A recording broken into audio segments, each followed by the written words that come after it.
আপনারা একটা কামিজের মাপ নেওয়ার পরে সেই মাপটা কিভাবে খাতায় লিখে রাখবেন বা লিখলে ভুল হবে না সেটা দেখাবো এই ভিডিওতে। দেখেন, আমি আপনাদেরকে উপরে প্রথমে বুঝাই দিছি।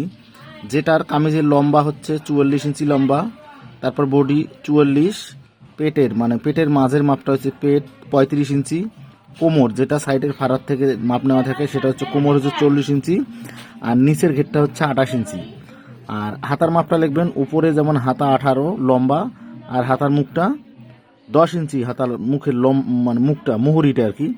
আর সাইডের ফাড়াটা 15 ইঞ্চি। আমি আপনাদেরকে এখানে লিখে লিখে বুঝাই দিয়েছি। আর সেই মাপটায় সেম আপনারা যখন খাতায় লিখবেন ঠিক এভাবে লিখে রাখবেন। ওই উপরের মাপটা যেভাবে লিখলাম এটা তো আমি আপনাকে বুঝাই দিয়েছি যে কিভাবে লিখতে হয়, পেট, বডি, কোমর এবং নিচের ঘেরটা, সেটা আপনারা এভাবে লিখবেন। তাহলে আপনাদের মাপ মানে যখন কামিজটা কাটবেন বা খাতায় যখন মাপটা দেখে কাটতে শুরু করবেন তখন মাপটা কোথাও ভুল হওয়ার অপশন থাকবে না। কারণ সবার সাথে সবার মিল আছে, যেমন হাতার সাথে হাতার নিচের মাপের মিল আছে, যেমন লম্বাটা একদম আলাদা, এটা আলাদাই আছে। আর এখানে বডি থেকে একদম নিচের ঘের পর্যন্ত সোজা যেটা মাপ সেটা সোজাই আছে। আর এখানে সাইডের ফাড়াটা একদম আলাদা, এই যে সাইডের ফাড়াটা আছে। ভিডিওটা কেমন লাগলো অবশ্যই বন্ধুদের মধ্যে শেয়ার করে সবাইকে দেখার সুযোগ করে দিবেন।